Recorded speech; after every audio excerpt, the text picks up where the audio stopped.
வணக்கம் நண்பர்களே. மாற்றுத்திறனாளிகளின் விடிவெள்ளி Helen Keller அம்மையார் அவர்களின் 144வது பிறந்த நாளை முன்னிட்டு வேலூர் பார்வையற்றோர் பள்ளி முன்னாள் மாணவர்கள் சங்கம் மற்றும் வேலூர் ஸ்மார்ட் சிட்டி அரிமா சங்கம் இணைந்து நடத்தும் பார்வை மாற்றுத்திறனாளிகளுக்கான ஒருநாள் கண்காட்சி வரும் 15/6/2024 அன்று சனிக்கிழமை காலை 9 மணி முதல் மாலை 5 மணி வரையில் Vellore officers line Karpagam super மார்க்கெட்டிற்கு எதிரே டார்லிங் ரெசிடென்ஸுக்கு அருகாமையில் அமைந்துள்ள ஏலகிரி அரங்கில் நடைபெற உள்ளது. இந்த கண்காட்சியில்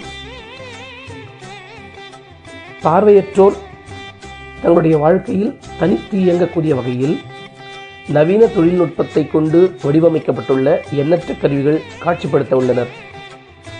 தமிழ்நாடு மற்றும் பாண்டிச்சேரியில் வாழும் பார்வை மாற்றுத்திறனாளிகள் இந்த கண்காட்சியில் பங்கேற்கலாம்.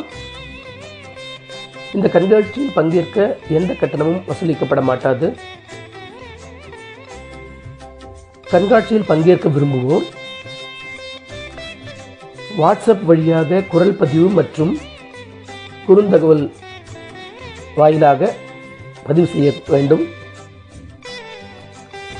நீங்கள் பதிவு செய்ய வேண்டிய எண் 9941352004.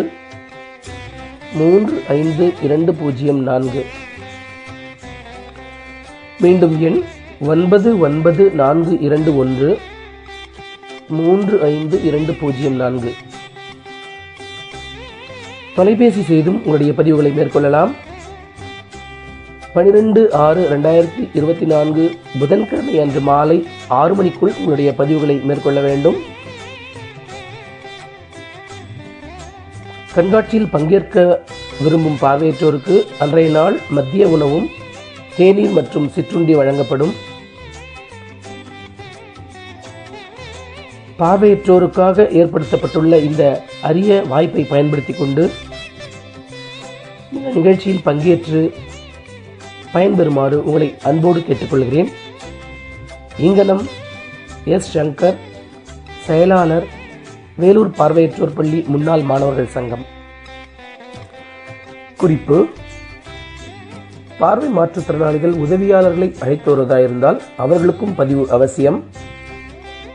காட்பாடி தொடர்வண்டி நிலையம், புது பேருந்து நிலையம், வேலூர் பழைய பேருந்து நிலையம் ஆகிய இடங்களிலிருந்து 1ஆம் எண் கொண்ட பேருந்தில் ஏறி முஸ்லீம் மேல்நிலைப்பள்ளி என்ற பேருந்து நிறுத்தத்தில் இறங்கினால் அருகாமையிலேயே ஏலகிரி அரங்கம் இருக்கிறது. முஸ்லீம் மேல்நிலைப்பள்ளி பேருந்து நிலையத்தில்